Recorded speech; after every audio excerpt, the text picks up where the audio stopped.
1 weekend to build something new from a random object that someone gives to you.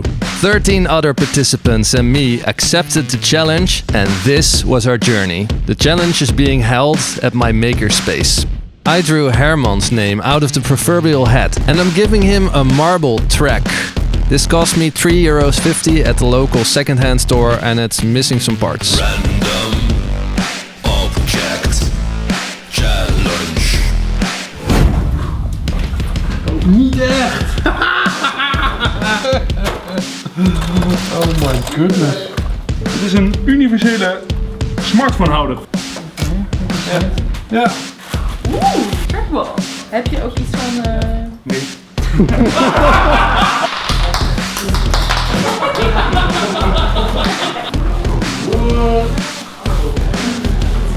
Ooh, I already like it. You know my weakness. This one. Right. It's 50 by 50, so I was like, oh. Waterspelen. Slide viewer. De tap van mijn koeling. Yeah. Ja, oké. Nice.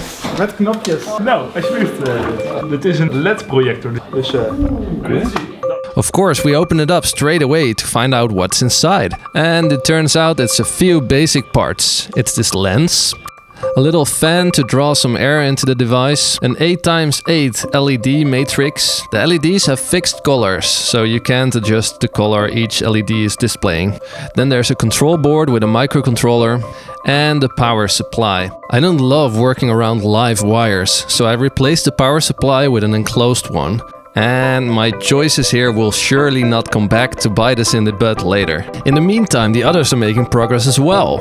Everyone is discovering their random object and pulling it apart.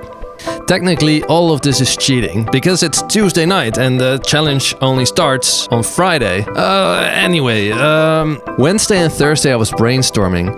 I had a lot of ideas, from playing Tetris on this thing to making a rear projected animatronic face. This would be so cool. However, I didn't have the right lens and I didn't have the time in 1 weekend to make one. So I finally settled on making a lamp which everyone in their makerspace can control. You can make some art or a nice message for your fellow maker, and you can control it through your phone or laptop. First, I disconnected the display. There's 8 chips on here and I want to know how they work, so I read the data sheet. These chips are called shift registers. Basically how these work is that you can whisper 64 LED states to the chips and then tell them to show what they heard last. I hooked them up to an Arduino, and with some help from fellow maker Olaf, we gained some control over the display. Okay. Ik heb niet zoveel zin meer. I needed a good night of sleep so I could continue my work on Saturday. After a few more hours on Saturday, I had full control of the display. At least I thought. And to achieve my goal of letting everyone control this display, I switched to a board with Wi-Fi. And while I was learning how to use this new board, the others were making great progress as well. I'll show you exactly what everyone else made at the end of the video. I had a really good time hanging out with everyone, and we had some dinner together in the evenings. But after dinner I noticed some weird glitches when using the new board. Random filosofie. Hou ik hem goed vast? Geen idee waarom dat gebeurt.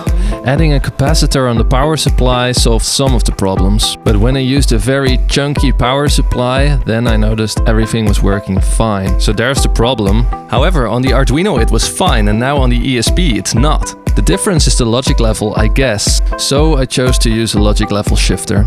Now everything works. Yeah, time for me to learn some HTML, JavaScript and CSS to make a first demo. I never used those before, but I think I did pretty well. You can set each pixel and you can turn the whole screen on and off. But I'm still really bad at drawing a heart in pixel art.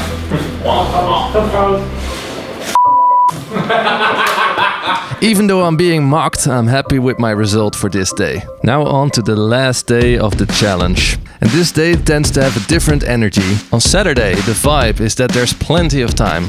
Hakuna Matata, mañana mañana. But on this Sunday, the impending doom of the deadline is undeniable. I'm closing up the device again. I'm making some nice stickers so everyone knows what the link is to control the lamp from the outside. Random object And we count down the last moments of the challenge. 3, 2, 1. Doe weer. Handen omhoog. So let's see what everyone made. Marijn made a very pretty weather glass / smart display / location clock, inspired by Harry Potter. Martin created an art piece from his suitcase, and Jolene tried to turn her trackball into a haptic controller for a globe. Bas turned his old telephone into a guitar amplifier, while Olaf turned a smartphone holder into a smart beer holder. Ashwin turned an oil lamp into a lamp with special effects. I really like the way this looks. Jacoba built a small display into her slide viewer, and now it's a smart home display. Wouter turned his coolbox top into a hot plate for your coffee while you're at work, and then a beer fridge for after work. Ina really likes the NES classic game Excite Bike, so he built his own version of it. Zo vet.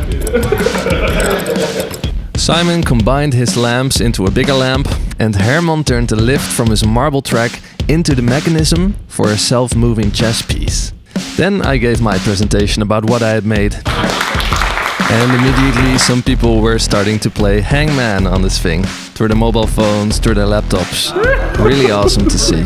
And with that we wrap up the challenge weekend. A big shout out to all the great people at Maakplek. I really enjoyed hanging out, but I'm also kind of glad I can get back to my normal life now. So wow, you made it all the way through the video. Thanks for watching, and if you enjoyed the content, please consider subscribing. You'd really help me out building this channel. Okay, until next time!